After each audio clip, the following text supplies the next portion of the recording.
মানে এটা কোনো কালেকটিভ ডিসিশন এরকম ছিল না যে আমরা মিটিং করে ডিসিশন নিয়েছি যে ডক্টর ইউনূসকে প্রধান উপদেষ্টা বানানো হবে বা এরকম কিছু। বা তখন আমার মূলত যোগাযোগ হয় ইয়ের সাথে, যে যোগাযোগ হচ্ছিল আমেরিকান এম্বাসির কয়েকজনের সাথে। এর পাশাপাশি হচ্ছে সাবেক ছাত্রদলের এক বড় ভাই আছেন শামীম ভাই, উনি মিরপুরে অর্গানাইজার হিসেবে খুব ভালো ভূমিকা পালন করছিলেন, তো ওনার সাথে আমার যোগাযোগ হচ্ছিল। উনি মূলত ওনার যোগাযোগটা ছিল মূলত মুশফিকুল ফজল আনসারি ওনাদের সাথে আর কি। তো ওনার মাধ্যমে আমার ডক্টর আলী রিয়াজ, তারপর হচ্ছে বদির আলম মজুমদার স্যারদের সাথে যোগাযোগ হয়। ওনাদের সাথে আমি কথা বলি। এক তারিখ যখন আমরা আমাদেরকে ডিবি থেকে ছেড়ে দেওয়া হয় সেদিন প্রাথমিক কথা হয়, কিন্তু 2 তারিখ মূলত আসল কথাবার্তা শুরু হয়। ওনাদের সাথে কথা বলে এবং ওনাদেরকে তখন আমি জিজ্ঞেস করছিলাম যে ডক্টর মোহাম্মদ ইউনূস কি আসবেন কিনা যদি আমরা আহ্বান করি।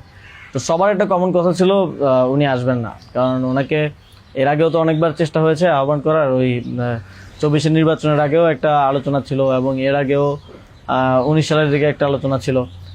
এর আগেও যখন তত্ত্বাবধায়ক সরকার ছিল তখনও ওনাকে আনার চেষ্টা করা হয়েছিল, বাট উনি সবসময় পলিটিক্যালি থেকে রিফিউজ করেছেন, দূরে থাকতে চেয়েছেন। তো আলী রিয়াজ স্যারও আমাকে বললেন, বদিউল আলম মজুমদার স্যারও বললেন যে উনি আসবেন না, আরও যাদের সাথে কথা হচ্ছিল উনি রাজি হবেন না, এই ধরনের একটা কথা ছিল। বাট আমি সরাসরি ওনার সাথেই কথা বলতে চাই। এবং তখন হচ্ছে ওই শামীম ভাই আমাকে ওনার বর্তমান যে এপিএস সাব্বির ভাইয়ের নাম্বার দেন। তো সাব্বির ভাইয়ের সাথে যোগাযোগ করার পর সাব্বির ভাই আমাকে বলেন যে আমি তো স্যারের সাথে নাই। তো স্যারের সাথে মঈন চৌধুরী নামের একজন তখন স্যারের প্রাইভেট সেক্রেটারি হিসেবে কাজ করছিলেন। তো সাব্বির ভাই আমাকে মঈন চৌধুরীর নাম্বার দেন। মঈন চৌধুরীর সাথে আমি যোগাযোগ করি 2 তারিখ কি 3 তারিখ হবে, এবং ওনার সাথে আমার কথা হয়। এবং উনি তখন বলছিলেন যে স্যারের একটা ছোট সার্জারি আছে। স্যার তখন ফ্রান্সে ছিলেন। তো সার্জারি আছে এবং পরবর্তীতে আমি ওনাকে মেসেজগুলো ক্লিয়ার করার চেষ্টা করি যে আমরা চাচ্ছি এমনটা। তো উনি স্যারের সাথে কথা বলেন। স্যার আমাদেরকে পরে একটা মেসেজ পাঠান যে তোমরা যেটা করতেছো আমি তোমাদের সাথে আছি আর কি।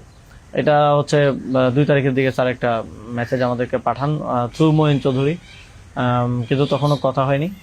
স্যারের সাথে আমার প্রথম কথা হয় হচ্ছে, মানে আমি বারবার ইনসিস্ট করছিলাম সরাসরি কথা বলতে, কারণ সবাই অনুৎসাহিত করতেছে যে স্যার আসবেন না, আদার অপশনস দেখার জন্য, প্রধান উপদেষ্টা হিসেবে অন্য কাউকে দেখার জন্য অনেক নামও আসতেছিল, অনেক নামও সাজেশন আসতেছিল। কিন্তু আমার চিন্তাটা ছিল যে আমাদের যে অর্থনৈতিক ভঙ্গুর পরিস্থিতি, তারপরে একটা বিশেষ পরিস্থিতিতে আমরা সরকার গঠন করলে সেটার জাতীয় আন্তর্জাতিক যেই স্বীকৃতির ব্যাপার আছে, এগুলো আসলে ডক্টর মোহাম্মদ ইউনূস ছাড়া পসিবল হবে না। তো সেই জায়গা থেকে আমি বারবার যোগাযোগ করার চেষ্টা করি। পরে মঈন চৌধুরী স্যারের সাথে আমাকে কথা বলিয়ে দেন। সম্ভবত ওনার নাম্বার থেকেই প্রথম কথা বলা হয়। এবং স্যারকে আমি অ্যাপ্রোচ করার পরে স্যার আমাকে বললেন যে আমি হচ্ছে তোমরা অন্য কাউকে ভাবো। এটা সম্ভবত 3 তারিখ। স্যার বললেন যে, এবং স্যার কয়েকজনের নামও বললেন যে তোমরা ওনাদেরকে ভাবতে পারো। এর মধ্যে 2-1 জন আমাদের উপদেষ্টা পরিষদেও আছে এখন। স্যার বললেন যে আমার লাইফটা তো ডিফারেন্ট, আমি ওইখান থেকে আসবো কিনা।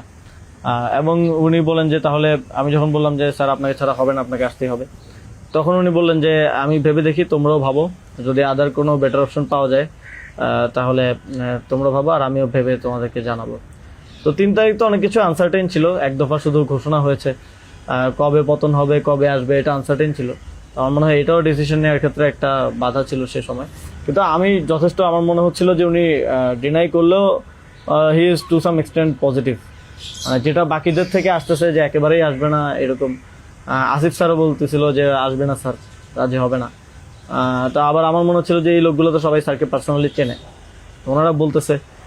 কিন্তু আমি ইনসিস্ট করি এবং আমি তখন আসলে বাকিদেরকে জানিয়ে রাখছিলাম যে আমার স্যারের সাথে যোগাযোগ হচ্ছে। তখন এটা কোনো কালেকটিভ ডিসিশন ছিল না যে ওনাকে আমরা প্রধান উপদেষ্টা করব। আমি নাহিদ ভাই, মাহফুজ ভাইদেরকে জানিয়ে রাখি যে ওনার সাথে যোগাযোগ হচ্ছে, দেখি এটা কোথায় যায়। আর সবার কাছেই তো তখন সময়টা আনসার্টেন ছিল যে কখন পতন হবে, কখন সরকার হবে। এটা অনেক ফার সাইটেড আসলে বিষয় ছিল ওই সময়টাতে, কারণ আমাদের মনে হচ্ছিল না যে 5ই আগস্ট পতন হবে। আমাদের মনে হচ্ছিল যে আরও হয়তো দীর্ঘ সময় আমাদের লড়াই করতে হতে পারে। ইভেন সব ধরনের সম্ভাবনাই ছিল, এটা একটা গৃহযুদ্ধের দিকে যাওয়ার পরিস্থিতিও ছিল ওই সময়টাতে। আহ, তো পরবর্তীতে যখন এরপরও স্যারের সাথে আমার কমিউনিকেশন, স্যারের টিমের সাথে কমিউনিকেশন চলছিল। 5 তারিখ মূলত স্যারের সাথে আবার কথা হয়। মঈন চৌধুরীর সাথে রেগুলারই কথা হচ্ছিল, প্রতিদিন 2-3 বার কলে কথা বলছিলাম। 5 তারিখ স্যার যখন সার্জারিতে ঢুকবেন, ঢোকার আগে হচ্ছে কথা হয়, যখন শেখ হাসিনা পালিয়ে গেল সন্ধ্যায় আমরা চ্যানেল 24-এর অফিসে। তখন আমি স্যারের সাথে কথা বলতে চাই যে এখন তো পতন হয়ে গেছে, এখন একটা ডিসিশনে আসতে হবে। তো তখন মঈন ভাই স্যারের সাথে আমাদেরকে কলে যুক্ত করেন। তো চ্যানেল 24 অফিসেই নাহিদ ভাই আর আমি আমার ফোন থেকে লাউড স্পিকারে স্যারের সাথে কথা বলি। তো স্যারকে আমরা বলি যে স্যার এখন একটা ডিসিশন আসতে হবে, আর স্যারও সার্জারিতে চলে যাচ্ছিলেন, তারপরে ডিসিশন দেওয়াটা। তো স্যার এক ধরনের তখন মনোসম্মতি দিলেন যে আমি আসব। আর এর মাঝে তো 2 দিন স্যারও আলোচনা করেছেন বিভিন্ন পর্যায়ে আমি আসবো, তবে বিস্তারিত কথা বলার আগে তোমরা কোথাও এটা অ্যানাউন্স করো না আর কি। তো এই আলোচনাটা হওয়ার পরে আমরা অনেকগুলো বিষয় ছিল ডিসকাস করার মতো। আলোচনাটা হওয়ার পরে আমরা চ্যানেল 24-এর অফিসে প্রেস ব্রিফিংটা করি সেদিন রাতে, এবং সরকারের রূপরেখাটা কী হবে সেখানে ঘোষণা করি, একটা অন্তর্বর্তীকালীন জাতীয় সরকার ঘোষণার কথা বলি। এছাড়াও আরও রূপরেখাগুলো বলি যে রাজনৈতিক অংশগ্রহণ, তারপর সিভিল সোসাইটি, তারপরে অভ্যুত্থানের নেতৃত্বের অংশগ্রহণ, এই পলিসিগুলো আমরা সেখানে ঘোষণা করি। স্যারের নামটা ঘোষণা করা হয়নি। সেদিন রাতে স্যারের সাথে আবার চূড়ান্ত কথা হয়, রাতের আনুমানিক 12:30 থেকে 2টা-2:30 পর্যন্ত প্রায় 2 ঘন্টা স্যারের সাথে নাহিদ ভাই আর আমার কলে কথা হয়, এবং সেখানে আমরা বিস্তারিত বিভিন্ন বিষয়গুলো আলোচনা করি, এবং স্যারের কিছু কনসার্ন ছিল সেগুলো আমরা ডিসকাস করি যে এটা আবার 1-11 মতো একটা সরকার হবে কিনা। মানে আমরা ক্ষমতায় বসবো, কিন্তু পেছন থেকে আর্মি আমাদেরকে চালাবে কিনা, অথবা অন্য কেউ আমাদেরকে ডিক্টেট করবে কিনা। স্যারের কনসার্ন ছিল এটা। স্যারের কনসার্ন ছিল যে আমি আসলে আমাকেই স্বাধীনতাটা দিতে হবে, আমি আসলে এটা আর্মি রান করবে কিংবা পেছন থেকে কেউ রান করবে, এটা হলে আমি আসবো না। তো আমরা স্যারকে বলেছি যে আমাদের পজিশনে এটাই, যে গভর্নমেন্ট যদি আমরা ফর্ম করি, গভর্নমেন্ট স্বাধীনভাবে কাজ করতে হবে, এবং এখানে সেনাবাহিনী কিংবা অন্য কোনো অথরিটি যদি হস্তক্ষেপ করতে চায়, সেক্ষেত্রে আমরা মাঠ থেকে সেটাকে চ্যালেঞ্জ করবো আর কি। তো এই ধরনের একটা নিশ্চয়তা স্যারকে আমরা দিই আমাদের এন্ড থেকে। তারপর এক ধরনের কথা হয় যে উপদেষ্টা পরিষদ কেমন হবে।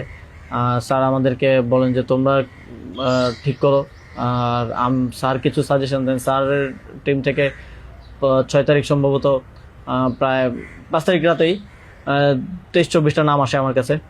তো ওই নামগুলোর সাথে আমরা যে নামগুলো ঠিক করি প্রায় কমন ছিল অনেকগুলো। তারপর আমরা একটা লিয়াজু কমিটি করা হয়, যারা হচ্ছে সকল রাজনৈতিক দলের সাথে আলোচনার ভিত্তিতে একটা উপদেষ্টা পরিষদ গঠন করবে।